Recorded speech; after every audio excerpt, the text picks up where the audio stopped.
আজ আমরা চলে গেছিলাম কৃষ্ণনগরে একটা বিখ্যাত রেস্টুরেন্ট মাদাসার্টে। তো ওখানে কম দামে ঠিক কী খাবার পাওয়া যায় তো তোমাদেরকে জানাই। ওখানে কম দামের মধ্যে একদম চাউমিন ইজ দ্য বেস্ট, এবং সাথে পেস্ট্রি, নানান রকম ফ্লেভার আইসক্রিম আছে যারা পছন্দ করে, ওগুলো তোমরা ওখানে গিয়ে খেতে পারো। যারা বাজেট কমে যেতে চাচ্ছ তারা এগুলো ট্রাই করতে পারো এবং খেয়ে দেখতে পারো কেমন লাগে। সব কিছুই ভালো, কিন্তু একটু লেট হয় খাবার দিতে, এটাই হচ্ছে প্রবলেম। এবং যারা মাদারসাটে গিয়ে খেতে চাও তাহলে তাদেরকে একটাই কথা বলবো যে ওখানটা একটু টাইম হাতে করে নিয়ে যেও। আর যদি ওখানে কোনো প্রবলেম হয় তাহলে ওখানে ওয়েটার্স আছে, ওদের সাথে তোমরা কন্ট্যাক্ট করে নিতে পারো। ওরা খুব সুবিধাইভাবে তোমাদেরকে সব কিছু বুঝিয়ে দেবে।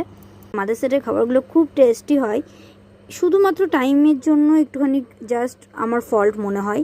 তোমাদের কি মনে হয় তোমরা অবশ্যই জানিও। এবার আমরা যাব বাইরের দিকে। সে যাই হোক, মাদারসাটের সৌন্দর্য খুবই সুন্দর, ওটা আমার বড় ভিডিওতে দেওয়া আছে, চাইলে তোমরা ওখান থেকে দেখে আসতে পারো। ভিডিওটি ভালো লাগলে লাইক, কমেন্ট, শেয়ার অবশ্যই করে দেবে। Bye bye.